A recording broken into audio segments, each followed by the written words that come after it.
NDS प्रमुख वीरसेन तांबे हा रिद्धी सिद्धी प्लास्टिकच्या अवैध कारखान्यावर आज आम्ही रेड केलेला आहे गुप्त सूचनेच्या आधारावर।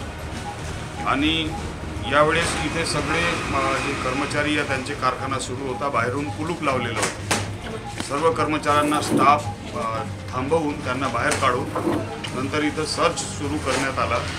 त्यानुसार इथे अवैध प्लास्टिक, खर्रा पन्नी, त्याच्यानंतर भाजीपाल्याच्या पन्नी आणि वेगवेगळ्या प्रकारे ज्या बॅन आहे त्याचा इथं निर्मिती करत होते, कारखाना सुरू होता। ही सूचना ग्रीन फाउंडेशनच्या वतीने श्री श्रीकांत शिवनकर आणि महबूब पठाण यांच्याद्वारे आम्हाला ही आणि NDS पथकातील विशेष नुमाइंदे माझ्यासोबत होते आणि ह्या कारवाईला आम्ही अंजाम दिला।